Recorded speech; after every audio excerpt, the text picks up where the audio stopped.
Welcome to the Sports Zone. I'm Crystal Rice. Alongside of me are Hillary Hunt, Louis Montesi, and Jonathan Barton. Mississippi State has lost 2 straight games. Let's find out what their problems are in this week's Mississippi State Corner.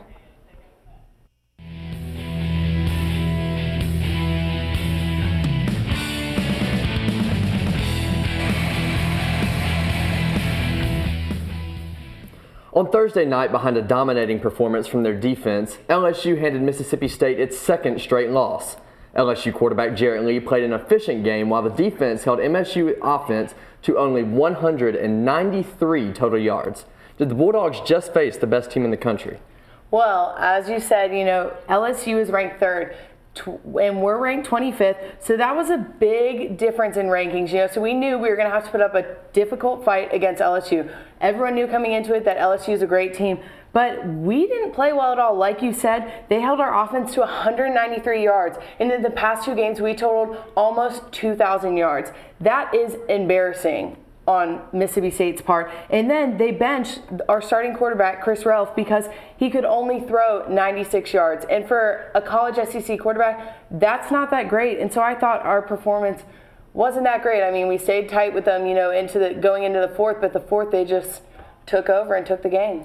Right now, I would still have to stick with my pick from before the season that Alabama is the best team in the country because A.J. McCarron is getting better and better with every single game that he's played in. This past week going 21 of 28. Incredible stats for a young quarterback who's still getting better in a very scary Nick Saban's system at Alabama. Saban, who is known for having such a no-nonsense attitude with his players, has this team more focused, just as focused as their national championship team. And I think that if they were to play LSU right now or at the end of the season, I would stick with Bama. Let's start debating again. Oh my gosh. Like LSU. Don't like Alabama because of one thing, -4 in the turnover margin. If they don't get that corrected, maybe problems in Tuscaloosa. The thing I like about LSU is their defense, obviously. 9 guys on the LSU D in double figures for tackles right now. Tyrann Mathieu, a defensive back with 3 tackles for loss. If you're getting into the opponent's backfield that much from that position, you're going to cause some trouble for opposing offenses. Did we play the best team? No. Were they underestimated? I think yes, simply because no one expected Jarrett Lee to perform as well as he did. He is filling in for Jordan Jefferson, who is suspended, but as the saying goes, the show must go on. So I think it goes on very well. He's performing awesome, and hey, I don't expect nothing else different from him this year. He's going to go all the way. Mm-hmm. Well, LSU certainly ruined a lot of Bulldog dreams this past Thursday night. But speaking of Bulldogs, on Saturday, Mississippi State will try to bounce back from its back-to-back losses as they face the Bulldogs of Louisiana Tech. La Tech took a big lead against Houston before surrendering the game's final 28 points, leading to their 2nd loss of the season. Do you think Mississippi State can get back on track this weekend? Absolutely, and the reason being Louisiana Tech is still a team that's struggling for an identity.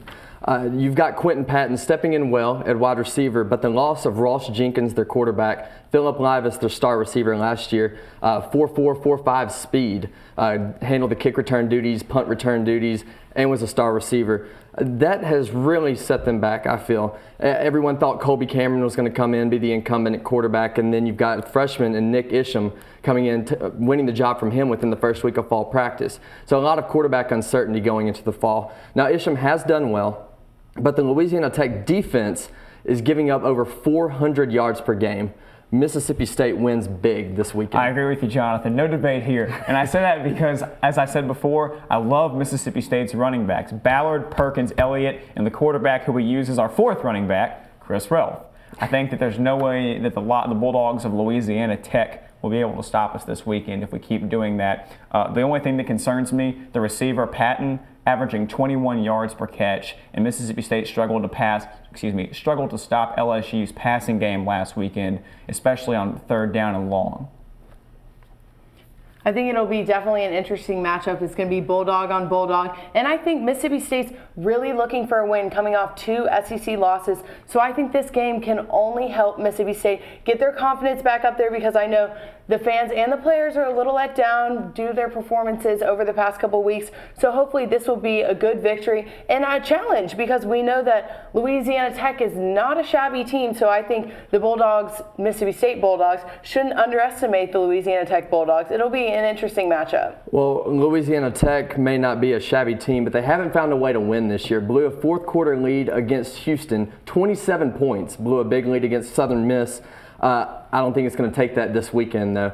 Mississippi State rolls over Louisiana Tech. I sure hope so. When we come back, we'll talk about the dominant performance against the Commodores, and later we'll tell you if Arkansas can make anything happen against the dominant Alabama defense.